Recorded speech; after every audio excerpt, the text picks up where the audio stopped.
Hello, y'all, and welcome to the show. This is the second episode of What's Up podcast. So, welcome. The idea of the show is to meet with people and hang out, literally. So, we're just gonna hear a good story. So, if you like to hear a good story and get to know people, this is the right place to be. Great. So, welcome. I have a very interesting guest here today, a very nice story, and we're gonna figure out together about her life. Um, Her name is Ivana Corsale. Is that right, Yes, you got Ivana it. Corsale?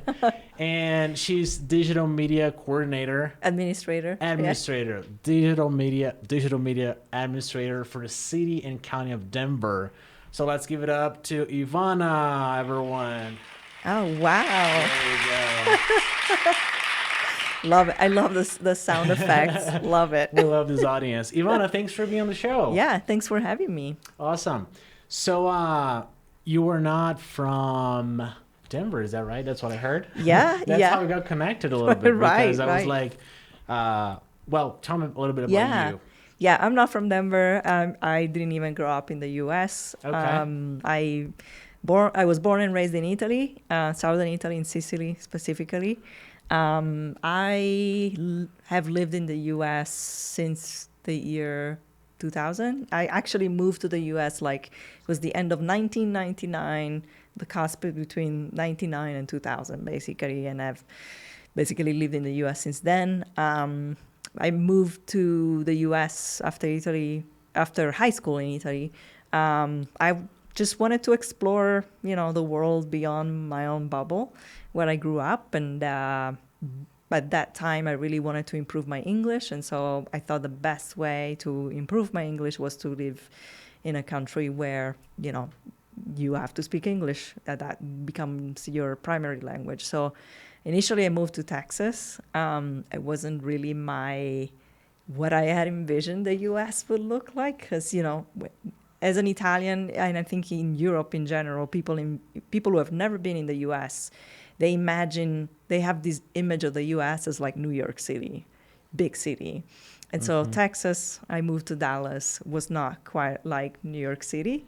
So that was kind of a culture shock. And my idea was to spend 6 months to a year and then go back home.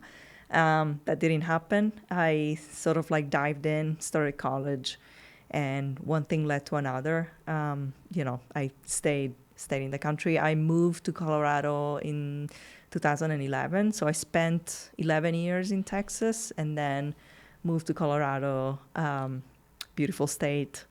I would never go back to Texas. And I've, been living here since then. I have now my American citizenship, so I'm a dual citizen. And Wait. yes, I didn't have my claps ready. Well, anyways, but yes. Initially, so I wanted to, apply for U.S. citizenship.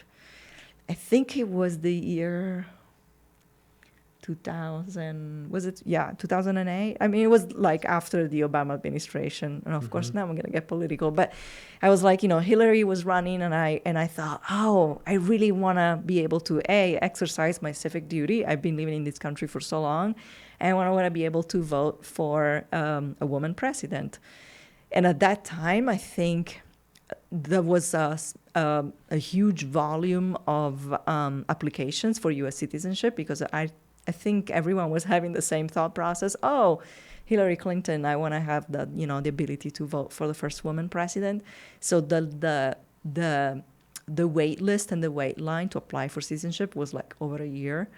And so I gave up, and I was like, okay, whatever. I'm going to postpone. And then I applied for my U.S. citizenship. I think it was the year 2020. Yeah.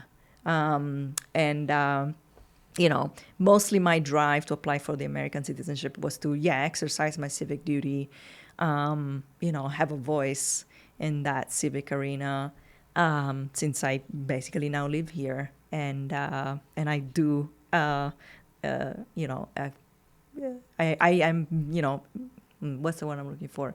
I'm definitely I love the fact that I have the right and the ability to express my vote. And, sometimes I see a lot of people that are apathetic to the system and say, oh, my vote doesn't count. But I feel like if we all feel the same way, then it becomes this toxic environment and this like passive environment where everyone thinks like, I have no power, I have no voice. But I think we should all go out and vote.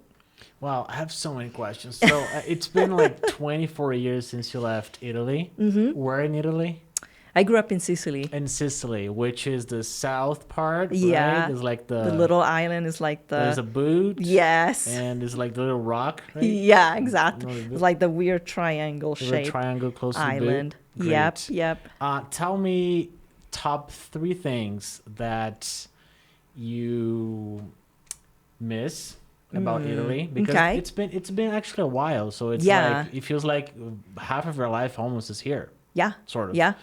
And 3 things that you wouldn't change for the world that you found here in the United States. And just a disclaimer, by the way, that's how we got connected a little bit, because I'm from Brazil, and also my dad's side of the family is from Italy, Pagliacci, which means Clowns. clown. Great. I'm a joke. All right. So tell us 3 things that you miss about Italian culture or Sicilian culture. I don't know. Are there differences between North and South? Definitely. Yes. Definitely. Wow. Look at that. And 3 things that you wouldn't change for the world. And also another disclaimer, I'm trying to change the cameras here. Is it working? It's working, but like if you are watching this video, if you are the 4th person beside the 3 of my family watching this video, just bear with us here. It's gonna work. All right. Cool. 3 things I miss the most. The food. The food. It's like the first thing that comes to my mind. The food, the wine, and sort of like the quality of life. The perspectives are very different in Italy, especially in the south. I think here we're very much driven by ambition and goals in life, which are, don't get me wrong, they're great to have. It's good to have ambition. But I think it's also good to step back and enjoy life for what it is. Good quality of life in Italy means that you're able to enjoy a good meal and a good glass of wine with friends and family, and having really good conversations with them.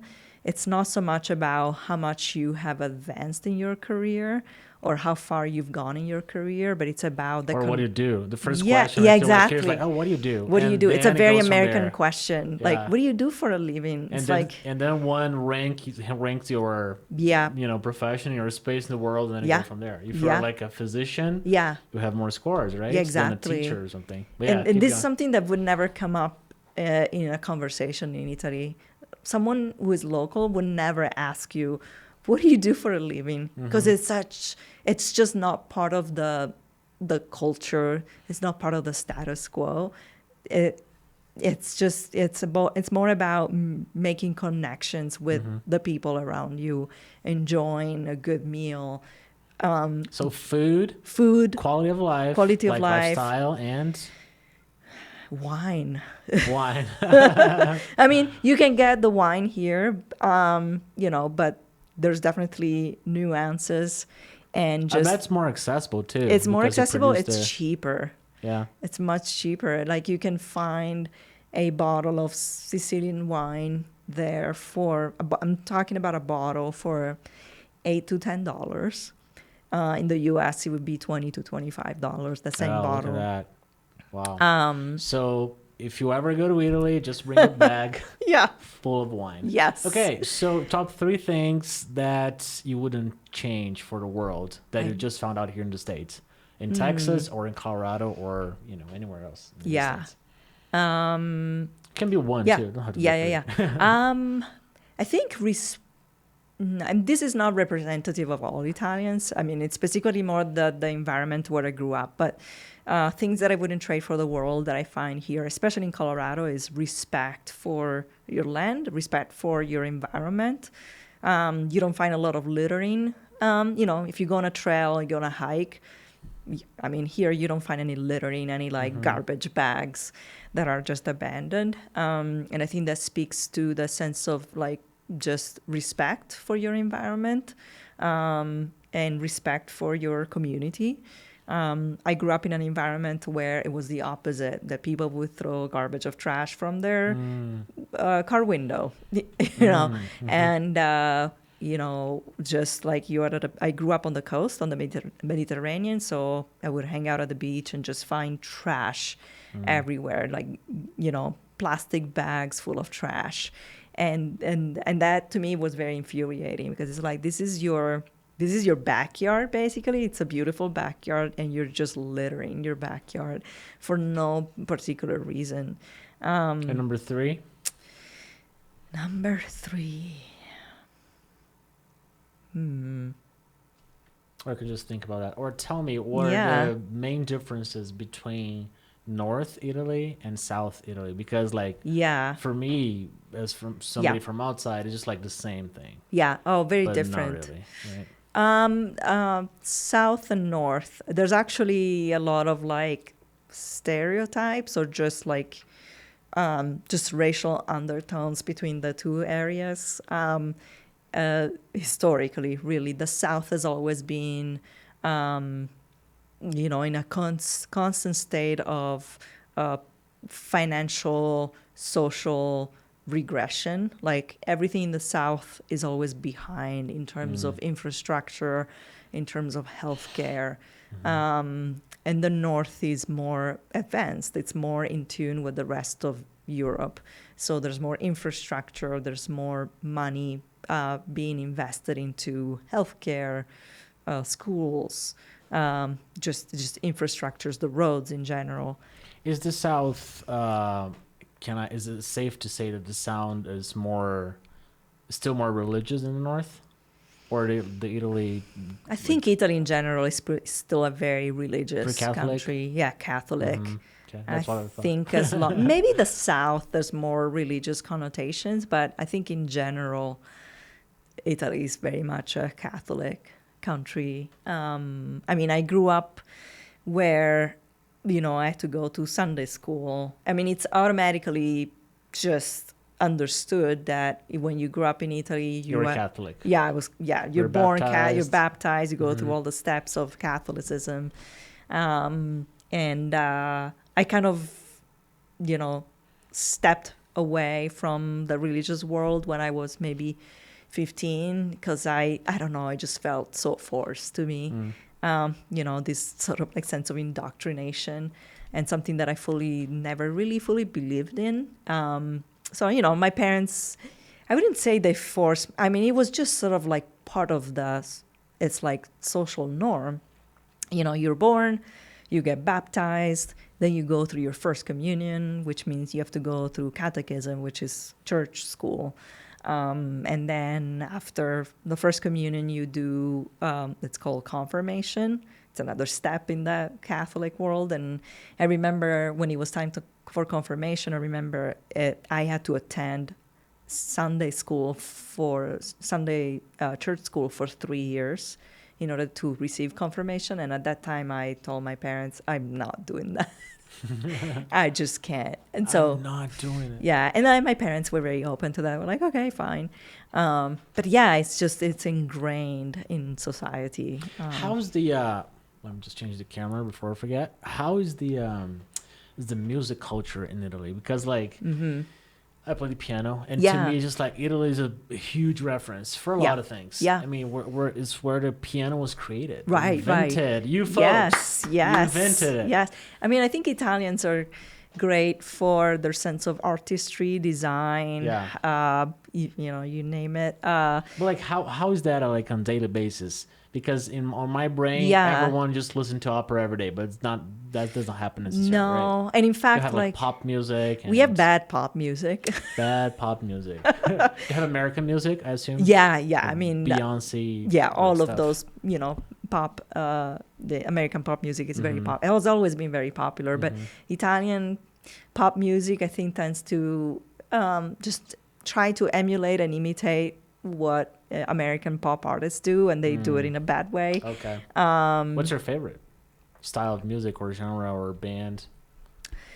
I'm a, Especially Italian because we can learn. yeah, there was a phase that I was into. Uh, I don't follow them as much. It's like it's like the trendy, super trendy band these days, and they're touring worldwide. They're called Måneskin. Måneskin. Uh-huh. It's a Danish name. Okay. I think in Danish it means moonlight. It's Maneskin. It's like Gotcha. this, like, There's a little thing on yeah, exactly, on the the A. accents. These folks right here. Yeah, they're they're super trendy. They came to Denver No kidding. a couple of years ago, and I went. Did you like it? Yeah, they put a good live show. Gotcha. I think it's gonna be one of those bands that is popular for a few years and then fades away. Gotcha. Um, But you yourself don't have a particular genre of music. I'm kind of old school. I mean, I like old bands. Like, I like The National, which, Gregory Alan Isaacoff is a local Denver musician. I think is very talented, but I'm more like Cool. traditional in that sense. Like, I like more the indie rock scene and not the super pop, popular Side of type of things. music. Yes. Did you grow up playing an instrument or? I always doing some wanted artistry? to.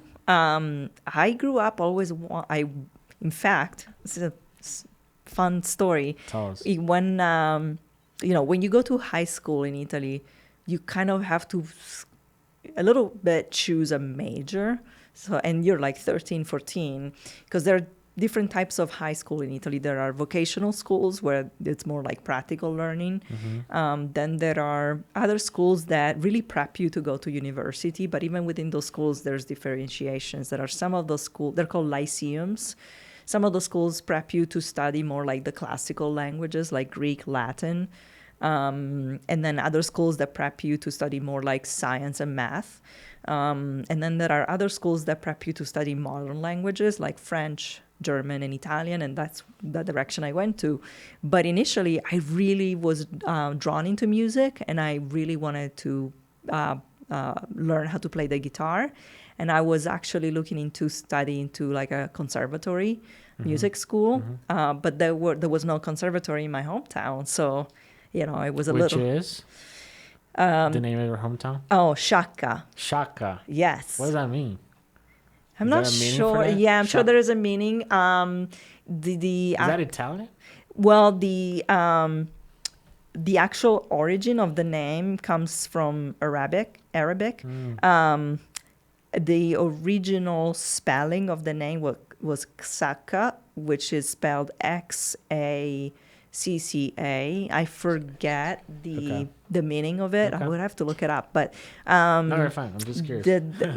Sicily was dominated for many, many centuries by multiple civilizations, but the Moors were among the ones that left a lot of influence in Sicily. So yeah, I wanted to go to conservatory music school, but there was no happen. music school in my hometown, and I was 14, so it was a little daunting for a 14-year-old to leave the hometown, so I didn't do that. And I never really learned how to play, but it's always been kind of like in the back of my mind, like I really wanted to play an instrument. There's always time. There's always time. It's true. Yes. Tell us why United States? Did you pick because it could have gone Yeah. to London? Yeah, or I think that was my Australia. backup option. Okay. Australia was too far. Yeah. tell me. Yeah. So I had a relative in Dallas, which sort of made the decision a little bit easier. And my uncle at that time was very much into, he wanted to facilitate that process and says, come and stay with me. I can support you. And so that made that transition really easy. I also, when I applied to come to the US, I applied with a student visa, and it was F1. Yes, F1. Yes, I was F1 too. Yes, F1. And So what did you major in college? I did a double major. I majored in journalism and international studies. Cool. And then I went back to grad school to study documentary film. Yes. That's pretty cool. Yeah. And how did you transition from, like, career-wise, from Mm. Texas to Colorado? Because it sounds like you Yeah. were working in Yeah. production, Yeah. right? Tell us a little bit about your job. Because Yeah. when you say, like, you're a digital Digital media. media administrator for the city and county of Denver, Yeah. like, how many departments are you? What's happening? Yeah. So I first started in journalism. I really had a passion in writing. And so I was like, okay, I'm just going to take the journalism route. And I graduated and I started working at the Dallas Morning News when I lived in Dallas. And it was very interesting because it was basically the beginning of the end of print journalism. And I remember my first week at the job there, the newspaper was doing a lot of buyouts. So a lot of employees that had been there for 10, 20 years, they were being bought out and said, okay, we have to basically lay off people. We're going to give you a buyout and bye-bye. And it was also just because the print media wasn't generating a lot of revenue. And it was sort of like the beginning of video in newspapers. And so it was very surreal to be like... What year was that? 2006. 2006. Yeah, 2006. So I started there, and it was surreal because a lot of people were being let go, and there was a lot of, at that time, cross-training. So a lot of cross-training in video. A lot of employees from the Dallas Morning News were getting trained to shoot video, and I was curious about it, and so I attended a training session there at the newspaper, and I really dived into video storytelling. It was very fascinating to me. So I started shooting video content for the newspaper. And then because I was still on my student visa, and you're probably aware that after you get your degree on an F1 visa, you get a 1 year of temporary work permit. And during the year, if you have an employer that can sponsor you, then you can apply for a H-1B, a work visa. I'm laughing and smiling because this is a whole subject itself. Oh, It's just yeah. Like, it can take 5 hours just talking about this. For sure. It's a lot of bureaucracy. It's a lot of paperwork, bureaucracy, and I'm sure it's much harder these days. But I relate. Yeah, and so because my degree was in liberal arts, it's very hard for an employer to sponsor and obtain the H-1B visa because it's a long story, but there's only a certain number of H-1B visa that the government can issue per year. And usually the employer has to show that this employee skill set is unique and no one can replace that person. So, with a liberal arts education, it's almost impossible. So they tried to sponsor me. They couldn't get through. So at the end of my 1 year of temporary work permit, I had to leave the job. And I had to make a decision. Like, I can either go back to school to extend my F1 visa, or I am forced to go back to Italy.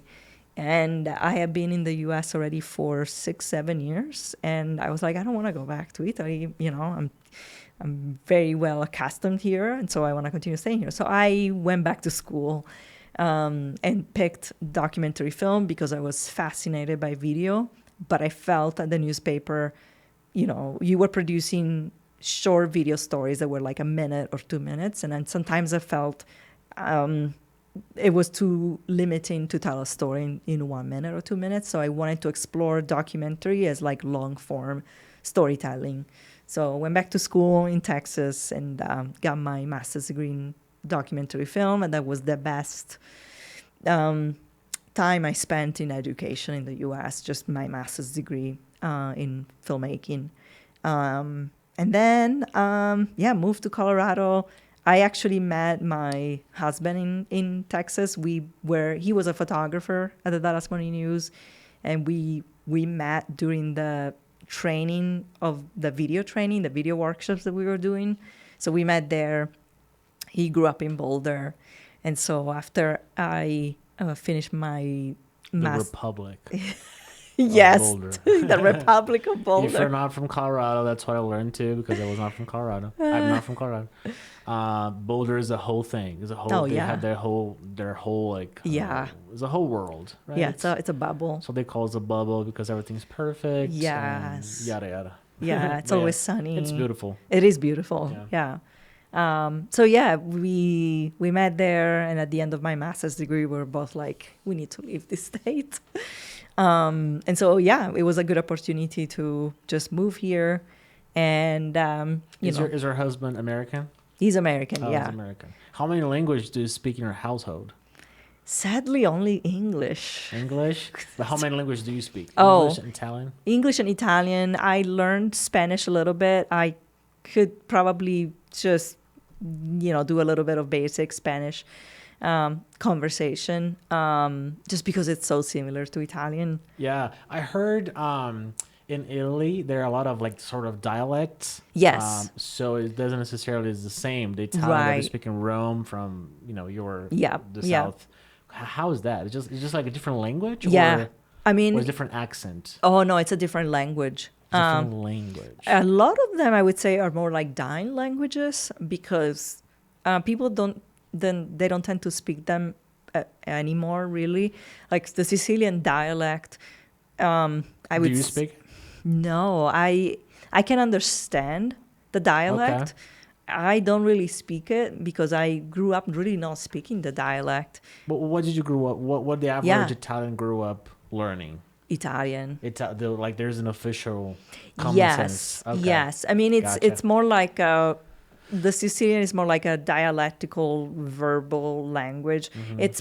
It's more common among older generations. Okay. And I think there's a lot of stigma around it, and that's why people don't speak it anymore. Tell me more about that. Yeah, so the stigma, and I don't know if it's the same in other regions of Italy, but in Sicily, the stigma around speaking Sicilian is that you're often associated either with being poor, being uneducated. I see. And so people don't really, especially the newer generation, probably since starting with my generation, people don't really speak the dialect anymore. And so it's becoming, part of this, dying language. Mm-hmm. And it's very different from Italian. It's got a combination of Arabic, Spanish, like there's certain words that are almost the same between Spanish and Sicilian.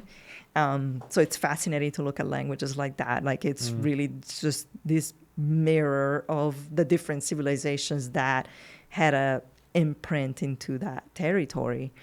So that's crazy. The fascinating part. Yeah, This crazy in a summer, good sense. yeah, this summer we were visiting Sardinia, which is the other island south of Corsica, in Italy. And the Sardinian language, I would say it's not even a dialect, it's a language, because it's so different from Italian. And I heard when we were in Sardinia, we heard people speaking Sardinian, and it was a complete different. I couldn't understand a single word. Wow, no kidding. So, Yeah. but like from the dialects in your hometown or Yeah. your home region, the alphabet is the same. Yes, the alphabet is the same. Just the combinations are different. Yeah, Let's yeah, put it that exactly. way. Okay. Yeah, yeah. And the sort of like the sentence structure for Sicilian, at least, is the same as Italian. But like I learned that Sardinian, the Sardinian language, the sentence structure is even different from the Italian sentence structure. It mimics more the Latin sentence structure. Wow. So there's a lot of Latin still influence in the Sardinian language. Can get really complicated. Sounds like. Oh yeah, yes, Wow. Let's talk about stereotypes. yes. Is that true that Italians speak with hands, or that's just a big stereotype in pop I culture? think there is still a vast majority. I'm not a good example. I really don't speak with my hands, but yes, there are a lot of people. You really who don't are, speak with your hands. I never. Yeah, I even growing up, I never really just spoke Okay. with my hands. But yes, I would say, especially from Rome going down to the south, people speak more with their hands. More hands. Okay. Yes. Yes. That's fun. There are a lot of Italian immigration in Brazil, Italian descent in Brazil. Like that's super common. Yeah. When I usually say to a regular American that my last name, they're just like, "Oh, but it's from Italy." I was like, dude, it's common. Like Yeah, me and like 200 million people or something. totally. How is there a relationship? Like, do you guys know about this? Is there tell me a little bit about that. I want to make sure I understand the Yeah, question. I don't even know what I asked. I guess I'm curious about your country so much, about everything. Yeah. And I guess my question is, we talked a lot about Italy, but I want to hear about the other side. Like, do you know there was a massive immigration to Brazil? Are you aware of that? Are there like political implications of that? How tell us Yes. about that. I mean, I know a little bit of that. I wasn't sure too much about the Italian migration specifically to Brazil. I know specifically with other parts of South America, Argentina. My mom actually was born and raised in Mendoza. So I kind of knew of the like post-war migration flow. But yeah, I don't know a lot about Brazil specifically. It's huge, It's huge. especially in São Paulo. So just like the soccer Yeah. team, Palmeiras is just like founded by Italians. Uh-huh. Fiat, which is a car brand. Yeah. Fiat. How do you Oh, pronounce that? Fiat. Fiat. Yeah. It's very popular, and I barely see it here in the U.S. Yeah. Cipriani, Tagliaferri, Pagliacci, very common names, Yeah. all spread all around the state of São Yep. Paulo. Pasta, pizza, Yeah. lasagna, all the Yes. time. Grandma sort of cooking. Yep. So it's huge. Yeah. Yeah. Yeah. Yeah. I mean, Denver has or used to have a very small Italian community on the, I believe, the northwest side, which is now the Highlands. There used to be like a small Italian community. Oh, yeah. Not that, definitely not as big as other cities, but Speaking of which, what is the best Italian spot to go in Denver? That's exciting. I mean, I don't know if you're the right person to talk to because I No? I have a problem with You don't go out as much? Italian food in Denver because I feel like you can find good Italian food in Denver. You just have to spend a lot of money. And I get it, it's a restaurant, it's a business. You have to pay your staff. There's a cost to that. I'm spoiled, I went to Sardinia and we ate so well for so cheap. And the quality of food is amazing. Everything is like locally sourced. They make their own cheese. They make their own cold cuts. And when you go eat at a restaurant, they bring you generous portions, but it's like good quality food for very little money. So I'm spoiled. So when I go here, if I want to have good Italian food at a restaurant, I have to go to a fine dining Italian restaurant, and then I have to Like spend a where? lot of money. Olivia, it's a good Olivia. restaurant, kind of like near Wash Park. I haven't been, but I heard good feedback about Tavernetta, which is a restaurant right here in downtown on the 16th Street Mall near Union Station. Frasca in Boulder, of course. But again, this is fine dining Italian. I And see what you mean. I think I have a problem with that because, Italian food is built on very simple ingredients that are, for the most part, they're cheap. It's not complicated food. And so if I want Italian food, I'll just make it at home. Gotcha. What's your go-to recipe? My go-to recipe, it depends. If I'm craving seafood, I just like the classic spaghetti with clams. Oh, look at that. That sounds good. Cook it with some white wine, and it's classic. It's easy. And you were big on wine, sounds like it too. I just like good wine. I wouldn't say that I'm a huge connoisseur of wines, but Oh, you are. Yeah, no, you are. I More than the average person, I think. I'm a big fan. So in Sicily, and Sicilian wine has come a long way. The Sicilian wine scene has grown exponentially, probably in the past 20 years. I think what's not helping right now, it's the drought levels in Sicily are very extreme, and it's really a huge impact on the local agriculture. It hasn't been raining there in probably over a year. There was actually an article yesterday on the New York Times focusing specifically on the area where I grew up in Sicily, which is the southwest region of Sicily, and just talking about how much it's impacting the agricultural scene in Sicily. Just the lack of water. There's no water.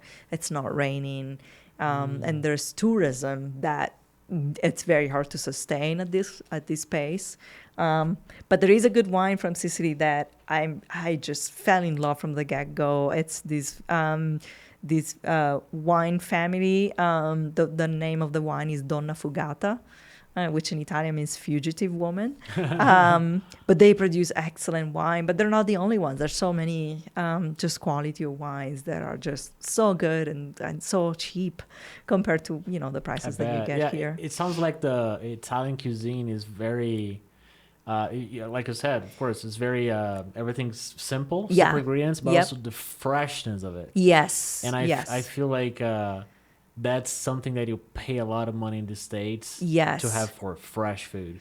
Because it's very cheap to find food. Yes. But they're like a compound of things. No, it's and I get it. I mean, you have to pay more to have good food. I mean, in Italy it's easier because everything is locally sourced. Yeah. And so but in Brazil it's very similar too. Yeah. It's easy to find cheap food that is real food. You know what I'm saying? Like it's not like processed whatever. Right. Yeah. So I relate to that. I see what I mean. Yeah. So tell us, what is the most difficult thing about filmmaking, about your job? What is if somebody listened to this podcast, they wanted to be a filmmaker, what is the top one skill they need to develop?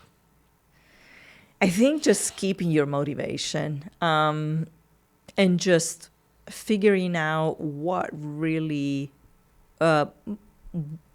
what sparks your passion within filmmaking, because there are many routes you can go to. You could be directing, you could be producing, you could be just focused on post-production and be an editor. I think you have to really figure out what your passion is and follow that passion. I think it's very hard these days, especially with the development of AI, which is, I think it's impacting the filmmaking industry quite a bit.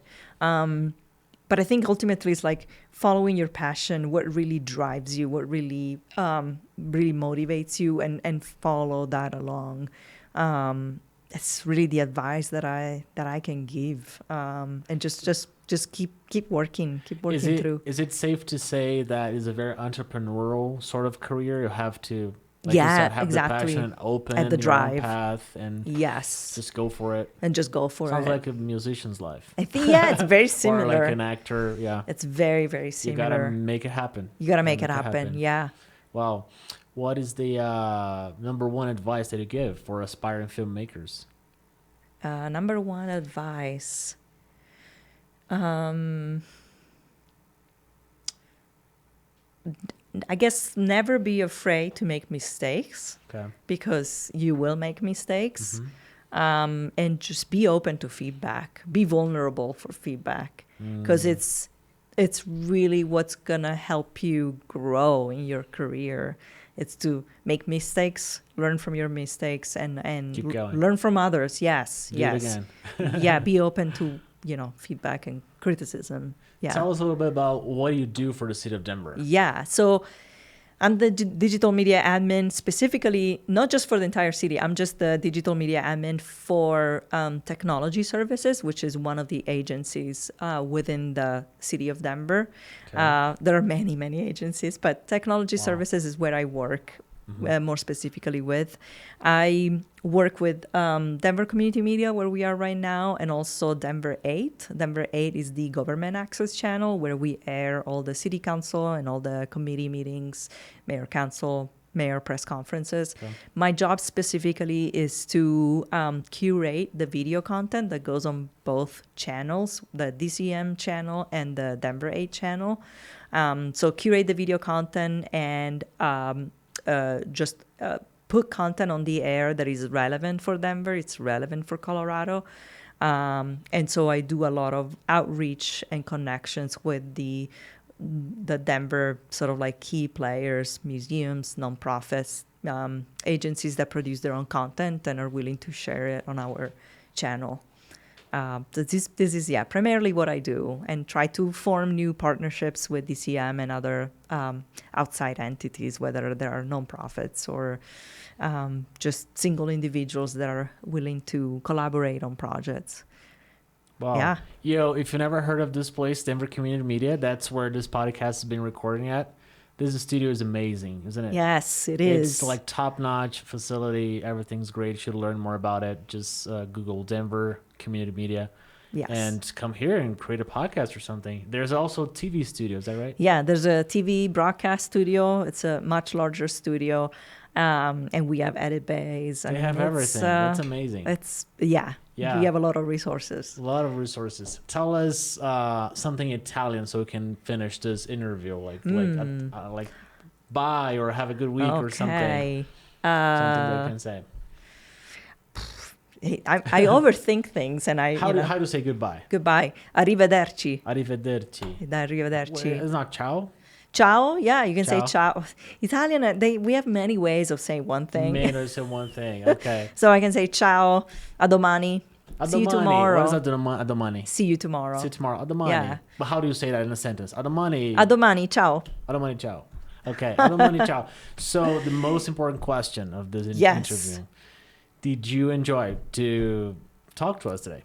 Yes. Did you like this conversation? Yes, I loved it. Yes. We'd love to have you here in the show. Thank you. So I guess a domani. A domani. A domani. Okay. And I'll see you next time. See you next time. Thanks for your time. Okay. Ciao. Ciao. Let me have our audience here. Let's give it up for Ivana Corsale. Corsale. Oh my gosh. Okay. Thank you so much. Yeah, thank you. I hope you had fun. Yes, it was fun. Sorry if I went too much. Oh. No.